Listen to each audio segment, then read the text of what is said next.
Antíoco Epifânio, A Sombra do Templo, Parte 2. O epicentro da discórdia.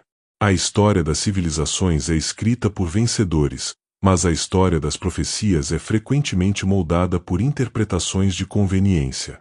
No centro do livro de Daniel, surge uma figura que se tornou o maior divisor de águas da teologia, Antíoco IV Epifânio. Para as escolas preterista e futurista, ele é o chifre pequeno, o vilão final que encerra as visões proféticas. Mas será que a estatura histórica deste rei Seleucida realmente preenche as medidas exigidas pelo texto sagrado?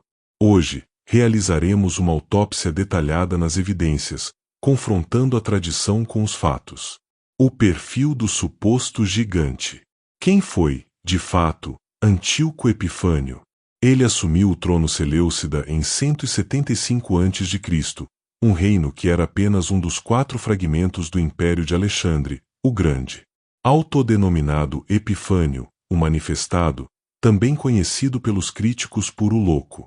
Ele tentou impor uma helenização forçada sobre os judeus, profanando o Templo de Jerusalém em 167 a.C. No entanto, a importância histórica de um homem não deve ser confundida com seu cumprimento profético. Enquanto muitos focam em sua crueldade local, o método historicista nos convida a olhar para os registros oficiais de sua época, começando por sua submissão a um poder superior. O argumento político e o Tratado de Apameia. Daniel descreve o chifre pequeno como um poder que cresce excedidamente. Contudo, os documentos diplomáticos mostram que Antíoco era, na verdade, um soberano amputado. Em 188 a.C., o Tratado de Apameia selou o destino da dinastia Seleucida perante Roma. Antíoco III, pai de Epifânio, foi esmagado e forçado a aceitar termos devastadores: a entrega de sua frota naval, a proibição de possuir elefantes de guerra e o pagamento de uma indenização de 15.000 talentos. Antíoco IV passou 13 anos de sua vida como refém em Roma, servindo como garantia de que essa dívida seria paga. O contexto da queda de Antíoco III. Mas por que Roma impôs termos tão draconianos a Antíoco III? O contexto reside na ambição do monarca Seleucida de restaurar o Império de Alexandre, o Grande.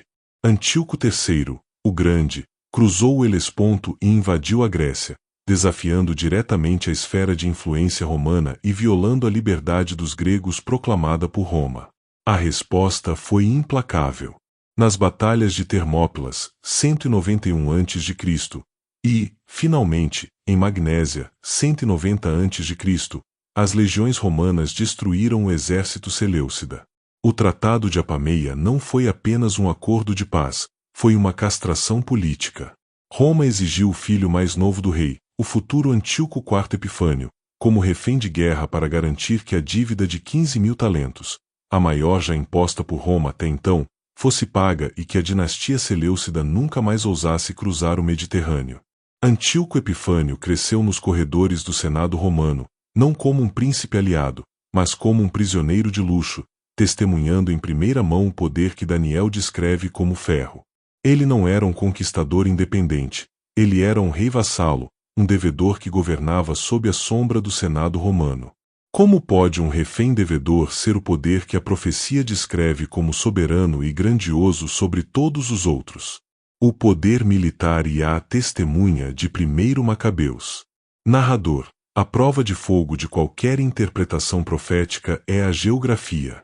Daniel 8 verso 9 afirma que o chifre pequeno se torna muito forte para o sul, para o oriente e para a terra gloriosa.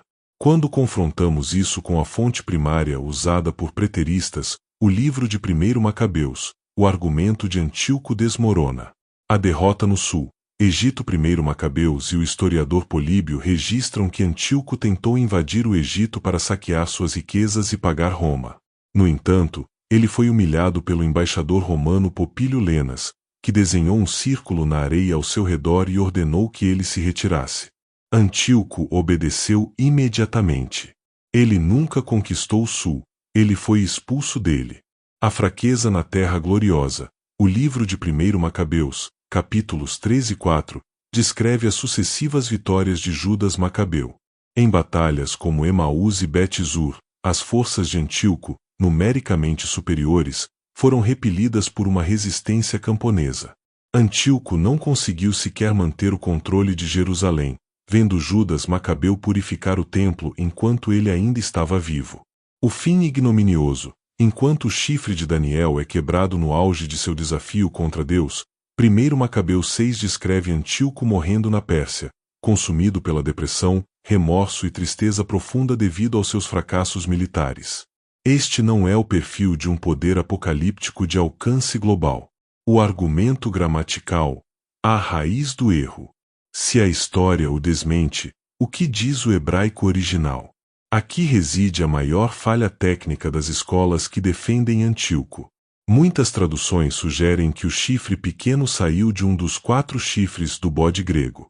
Mas o texto de Daniel 8:8-9 apresenta uma concordância gramatical que não pode ser ignorada.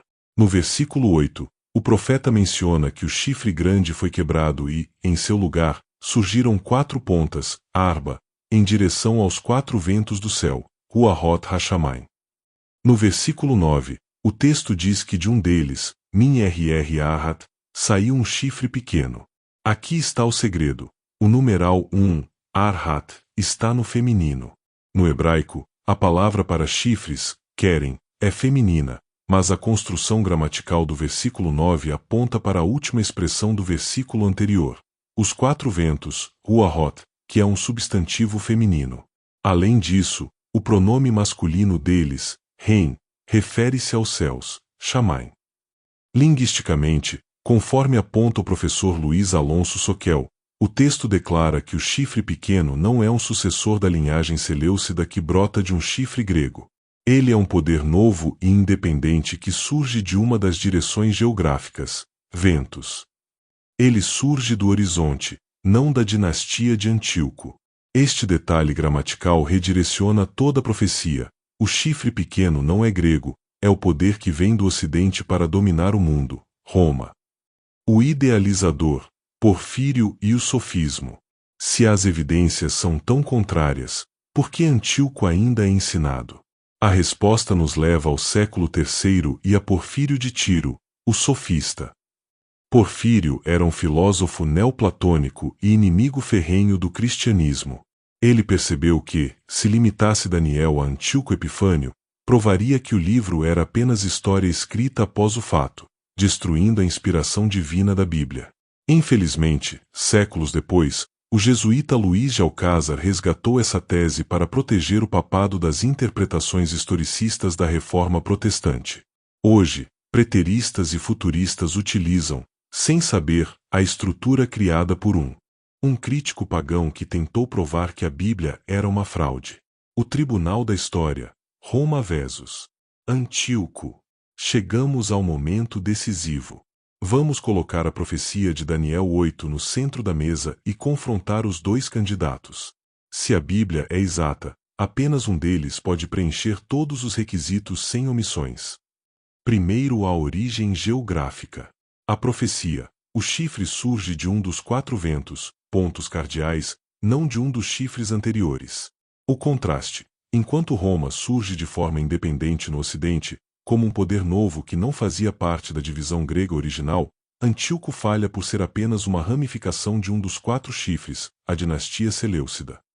A gramática hebraica favorece Roma, a genealogia favorece Antíoco apenas se ignorarmos a sintaxe do texto. Segundo a escala de grandeza. A profecia, o chifre cresce excedidamente, Yeter, superando o império medo-persa e o grego. O contraste, enquanto Roma estabeleceu o maior e mais duradouro império da antiguidade, dominando o mundo conhecido por séculos, Antíoco falhou miseravelmente. Ele foi um rei vassalo, humilhado por Roma e incapaz de derrotar uma revolta camponesa em seu próprio território. Antíoco não foi excedente. Ele foi um monarca em declínio. Terceiro, o vetor de conquista. A profecia cresce para o sul, para o oriente e para a terra gloriosa. O contraste, enquanto Roma satisfaz a sequência exata ao anexar Cartago e o Egito, sul, a Macedônia e a Ásia Menor, oriente, e Jerusalém, terra gloriosa, Antíoco fracassou. Ele foi expulso do Egito por um embaixador romano e morreu em uma campanha frustrada no oriente. Quarto, o ataque ao santuário e o templo. A profecia: tira o sacrifício diário, deita por terra o lugar do santuário e próspera por 2.300 tardes e manhãs. O contraste: enquanto Roma deitou por terra o edifício do templo em 70 d.C., encerrando o sacrifício de forma definitiva e, em sua fase papal, substituiu a verdade pelo sistema de mediação humana, Antíoco apenas profanou o templo por cerca de 3 anos. A profanação de Antíoco foi temporária e local. A de Roma foi absoluta e sistêmica. Quinto, a natureza do fim. A profecia: será quebrado, mas não por mãos humanas. O contraste: enquanto o sistema de Roma, em suas 2 fases, é descrito como um poder que permanece até ser destruído pela intervenção divina no fim dos tempos, Antíoco morreu de causas naturais, depressão e doença, derrotado pela própria melancolia após perdas militares comuns. O contraste é gritante. Para que Antíoco fosse o chifre pequeno, precisaríamos diminuir a profecia para que coubesse em sua pequena biografia. Para que Roma seja o chifre pequeno, precisamos apenas ler a história como ela aconteceu. Diante do tribunal da história, Antíoco Epifânio é um réu sem provas, enquanto Roma ostenta a assinatura do cumprimento profético. O veredito historicista. Ao analisarmos o dossiê Antíoco, os fatos são implacáveis. Ele foi um rei vassalo, limitado pelo Tratado de Apameia, derrotado pelas milícias de Judas Macabeu e gramaticalmente excluído da linhagem grega pela sintaxe hebraica. Enquanto Antíoco era humilhado, Roma cumpria a profecia à perfeição. Conquistou o sul, Cartago e Egito, o Oriente, Ásia Menor e a Terra Gloriosa. Roma destruiu o templo em 70 d.C. e, em sua fase posterior, alterou os tempos e a lei, como aponta o método historicista gramatical. Antíoco Epifânio foi uma sombra passageira, mas o corpo que projeta essa sombra na história é a força de ferro de Roma. A pergunta que resta é: você continuará olhando para a sombra, ou analisará o corpo das evidências? Concluímos esta segunda etapa de nossa investigação. Até aqui, vimos como as evidências históricas e a precisão do hebraico original desconstroem as sombras do passado e apontam para um poder muito mais vasto e influente. A jornada pela verdade exige coragem para questionar o que é tradicional e humildade para aceitar o que é factual. Se este estudo tem sido uma bênção para sua vida espiritual e intelectual, não guarde esse conhecimento apenas para si. Inscreva-se no canal. Deixe seu gostei, pois isso ajuda o algoritmo a entender que este conteúdo é relevante para outros buscadores da verdade. Compartilhe este vídeo em seus grupos de estudo e redes sociais. Sua colaboração é essencial para que o método historicista alcance mais mentes. Que o Senhor continue iluminando seu entendimento. Que a graça e a paz de nosso Senhor Jesus Cristo estejam com você.